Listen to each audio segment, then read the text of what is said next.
నమస్తే. Welcome to BRK. నేను పద్మ. ఈరోజు మనతో పాటు ఉన్నారు senior consultant medical oncologist doctor Sumanth Kumar గారు.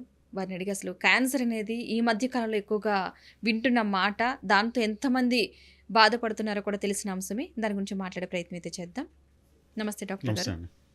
అసలు ఏ ఏ భాగాల్లో ఎక్కువగా క్యాన్సర్ వచ్చే అవకాశం ఉంది మన బాడీలో తీసుకుంటే అండి మేల్స్ ఫీమేల్స్గా డివైడ్ చేసుకుంటే ఓవరాల్గా మన ఇండియాలో చూసుకుంటే అండి మేల్స్లో ఎక్కువ ఓవరాల్ క్యావిటీ అండ్ ఓరోఫారింగ్స్ అంటాం. అంటే మౌత్ లోపల వచ్చేది, గొంతులో వచ్చే క్యాన్సర్స్ ఇప్పటికీ మోస్ట్ కామన్. అంటే ఎందుకంటే చాలామంది ఈవెన్ గుట్కా వల్ల, గుట్కా చీవింగ్, స్మోకింగ్, గుట్కా తీసుకునే వాళ్ళు స్మోకింగ్ చేస్తుంటారు, స్మోకింగ్ తీసుకోవాలి గుట్కా తినే వాళ్ళు ఉంటారు.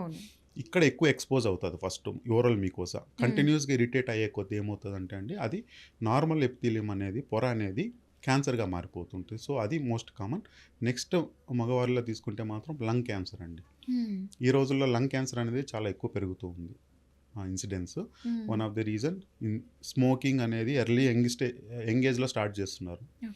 ఇంతకుముందు అనేది ఒక 30-40 ఇయర్స్ ఒక ఏజ్ వచ్చే తర్వాత స్టార్ట్ చేసేవాళ్ళు ఉన్నారు. ఇప్పుడు అట్లీస్ట్ ఆల్మోస్ట్ అడాలసెంట్స్ నుంచి ఎవరికైనా స్మోకింగ్ అలవాటు ఉందంటే ఆల్మోస్ట్ వాళ్ళకి మోర్ దాన్ 15 ఇయర్స్, 20 ఇయర్స్ ఏజ్లోనే మనకి చూస్తూ ఉన్నాం. సో అప్పటి నుంచి అట్లీస్ట్ 40 ఇయర్స్కి వచ్చేసరికి ఆ ఎక్స్పోజర్ అనేది చాలా ఎక్కువ ఉంటుంది. And number of cigarette smoke per day అనేది ఒక లెక్క ఉంటుందండి. సపోజ్ ఒకరు పర్ డే ఒక packet at least for 15 to 20 years కానీ తాగితే మాత్రం ఆల్మోస్ట్ 40-50% వాళ్ళకి క్యాన్సర్ వచ్చే అవకాశం ఉంటుంది.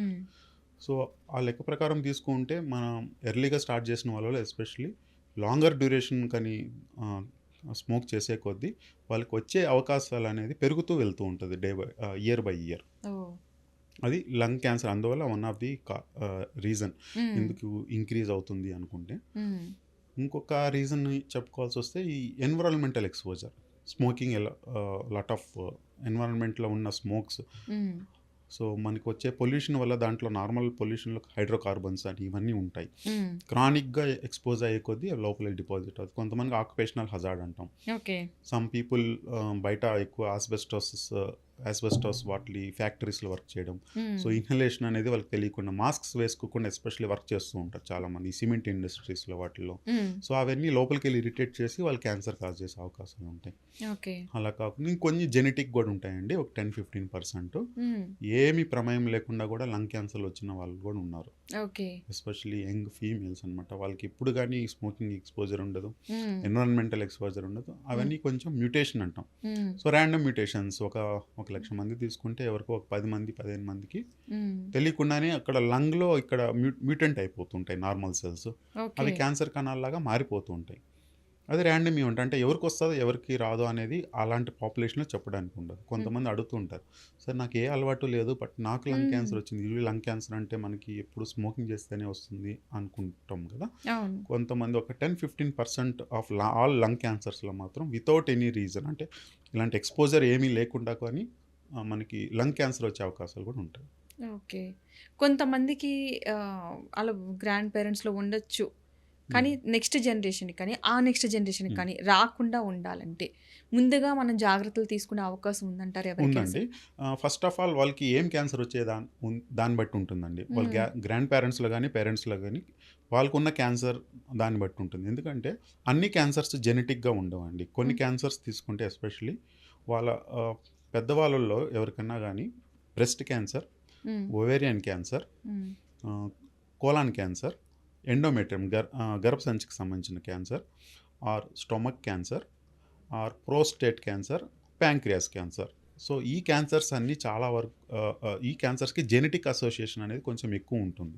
ఎంత పర్సెంట్ అనుకుంటా? ఒక 20-25% జెనెటిక్ రీజన్ వల్లనే ఆ క్యాన్సర్స్ వస్తూ ఉంటాయండి. సపోజ్ కొంతమంది చెప్తుంటారు, సార్ మా అమ్మమ్మ వాళ్ళకి రొమ్ము క్యాన్సర్ ఉంది సార్, నాకేమన్నా వచ్చే అవకాశాలు ఉన్నాయని అడుగుతుంటారండి.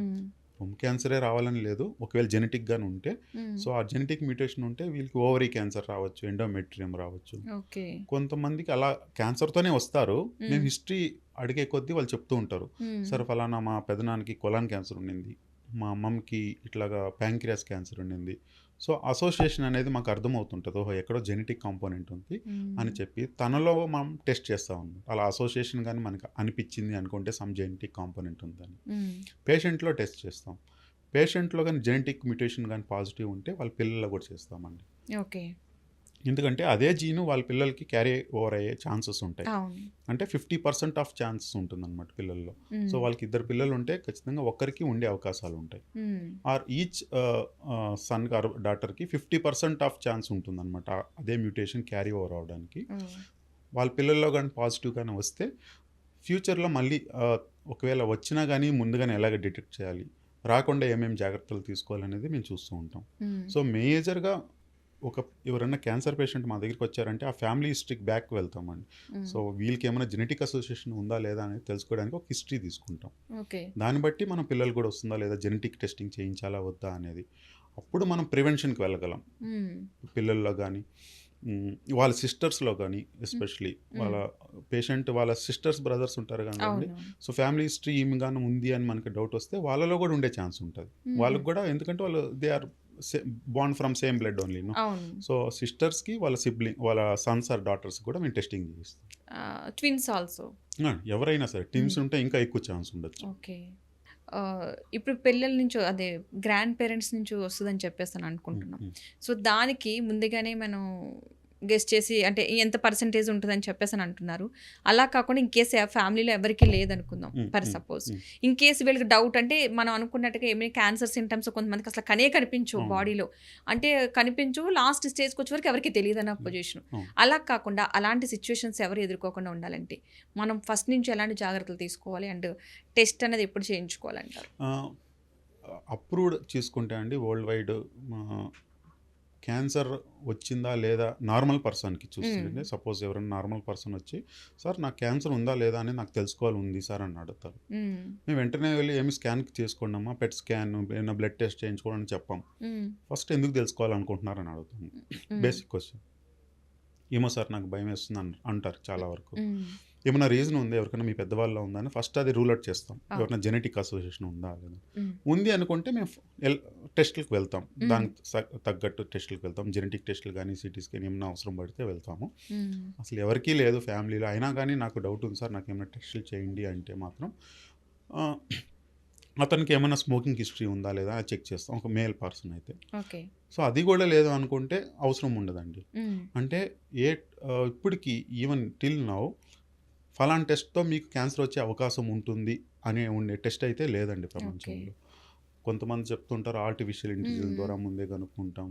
ఈవెన్ కొన్ని మాలిక్యులర్ టెస్ట్లో డిఎన్ఏ ద్వారా కనుక్కుంటాము అని చెప్పే వాళ్ళు ఉంటారు. అంటే ట్యూమర్ డిఎన్ఏ అంటాం, అది ముందుగానే డిటెక్ట్ అయ్యే ఛాన్సెస్ ఉంటాయి అనేది ఇంకా రీసెర్చ్లో ఉంది. ఇంకా మనకు ప్రాక్టీస్లో అయితే రాలేదు. రాదండి. ఈవెన్ కొంతమంది ఏఐ మీద ఎక్కువ మంది ఓవర్గా డిపెండెన్స్ అవుతారు, కొన్ని రాంగ్ రిజల్ట్స్ వచ్చే అవకాశం ఉంటుంది. Even AI can help us in detecting, but AI is not the sole tool. చాలా మంది చెప్తున్న ఆర్టిఫిషియల్ ఇంటెలిజెన్స్ ద్వారానే మనం కనుక్కోవచ్చేమో కదా సార్, ఇప్పుడు అంతా వచ్చేస్తుంది, జస్ట్ ఏమైనా స్కాన్ చేసి కొన్ని బ్లడ్ టెస్ట్ చేసి ఏ సాఫ్ట్వేర్లో పెట్టేస్తే మనకు నాకు వచ్చే అవకాశం ఉంటుందా లేదా అనేది అడుగుతూ ఉంటారు. సో ఇట్స్ నాట్ ఇంకా ప్రూవన్ కాదు అవన్నీ. ఎలా కాదన్నా మనకు ఒక క్లినికల్ డెసిషన్ అనేది అవసరం అండి. పేషెంట్కి ఉన్న హిస్టరీని బట్టి, వాళ్ళకున్న అలవాట్లను బట్టి, దాన్ని బట్టే చూస్తూ ఉంటాం అన్ని. ఫీమేల్స్లో మాత్రం అండి 2 స్క్రీనింగ్ టెస్ట్లు ఉన్నాయి, 2 ఆర్గాన్స్కి. ఒకటి బ్రెస్ట్కి, అంటే ఎర్లీగా వస్తే డిటెక్ట్ చేసుకోవడానికి, నాట్ టు ప్రివెంట్ కాదు, ఎర్లీగా వస్తే డిటెక్ట్ చేసుకోవడానికి మెమోగ్రామ్ అంటాం. సో 2 బైలెటరల్ బ్రెస్ట్ మెమోగ్రామ్, అంటే 2 బ్రెస్ట్కి 45 years వచ్చిన ఫీమేల్స్కి, ఆడవారికి ఈ మెమోగ్రామ్ కానీ చేయించుకుంటే ఎర్లీగా ఏమన్నా క్యాన్సర్ లోపల ఉంటే మాత్రం త్వరగానే డిటెక్ట్ చేసుకోవచ్చు. దీనివల్ల ఏం చేస్తామంటే క్యూర్ త్వరగా చేసుకోవచ్చు, అంటే ఈజీగా క్యూర్ అయిపోతుంది, సైడ్ ఎఫెక్ట్స్ తక్కువ ఉంటాయి, లైఫ్ సేవింగ్. అది one of the life saving measure అనమాట. సో ఓవరాల్గా మనం ట్రయల్స్లో చూసుకుంటే మాత్రం ఇలాగ మెమోగ్రామ్ వల్ల ఏం అడ్వాంటేజ్ అంటే అట్లీస్ట్ 25-30% వాళ్ళ మోర్టాలిటీ అనేది తగ్గిస్తామండి. మనం ఒక 1 lakh పాపులేషన్లో కానీ ఇలా కానీ మెమోగ్రామ్ చేయిస్తే కొంతమందిలో ఒక 20-30% వరకు ఏమైనా స్మాల్ లీజన్స్ డిటెక్ట్ అయితే సర్జరీ ద్వారా కానీ ఏమైనా ఎర్లీ ట్రీట్మెంట్ ద్వారా కానీ వాళ్ళని ప్రాణాన్ని నుంచి కాపాడుతుంది. సో అంత ఇంపార్టెంట్ మెమోగ్రామ్ అనేది. ఇంకోటి సర్వైకల్ క్యాన్సర్కి కూడా ఉందండి, అది ప్యాప్స్మియర్ అంటాం. 21 years నుంచి స్టార్ట్ చేస్తాం యూజువల్లీ రికమెండేషన్. అట్లీస్ట్ ఒకవేళ 21 years నుంచి 30 years ఎవరైనా మిస్ అయి ఉంటే మాత్రం 30 years పైబడిన వాళ్ళు కూడా స్టార్ట్ చేసుకోవచ్చు అండి. ఎవ్రీ 5 years వన్స్ చేసుకుంటే సరిపోతుంది, 30 years అబోవ్. ఓకే. ఒకవేళ ట్వం సిమ్టమ్స్ ఉంటే గనుక ఈ 5 ఇయర్స్‌లో తెలిసిపోతుంది. తెలిసిపోతుంది. అంటే సిమ్టమ్స్ ద్వారా కనుక్కోవడం అనేది డయాగ్నోసిస్ అంటాం. ఓకే. స్క్రీనింగ్ ద్వారా కనుక్కునేది ఏంటంటే సిమ్టమ్స్ లేకుండానే ముందే కనుక్కోవడం. ఓకే. ఏ ఉంది లేదన్నది మనకి ఒక 5 ఇయర్స్‌కి ఒకసారి చేయించుకోవచ్చు చేయించుకుంటే అంటున్నారు కాబట్టి. తెలిసిపోద్ది. అంటే మీకు తెలియక ముందే మేము కనిపెడుతున్నాం. That is okay. What screening is. Okay. Patient అంతా నార్మల్‌నే ఉంటారు. వాళ్ళకి ఏమీ కంప్లెయింట్స్ ఉండవు. హ్మ్. కానీ ఎవ్రీ 5 ఇయర్స్ వచ్చి టెస్టింగ్ చేయించుకోవాలి. హ్మ్. ఆ టెస్ట్ ద్వారా గాని బయటపడితే కొంచెం ఎర్లీగా ఉండేది బయటపడిపోతుంది. మనం ఓకే. ముందుగానే వాళ్ళని సేవ్ చేస్తున్నాం అనమాట. హ్మ్. అది స్క్రీనింగ్ ఉద్దేశ్యం కూడా. ఓకే. సో 21-30 ఇయర్స్ వరకు ఎవ్రీ 3 ఇయర్స్ వన్స్ అంటే 3 టైమ్స్ జరుగుతుంది. హ్మ్. 30 ఇయర్స్ నుంచి మాత్రం ఎవ్రీ 5 ఇయర్స్ వన్స్ సరిపోతుందండి. ఎప్పుడో 5 ఇయర్స్‌కి ఒక్కసారి వచ్చినా సరిపోతుంది టెస్టింగ్‌కి. హ్మ్. అలాగే ఒక 65 ఇయర్స్ వరకు కంటిన్యూ చేస్తాం. హుహు.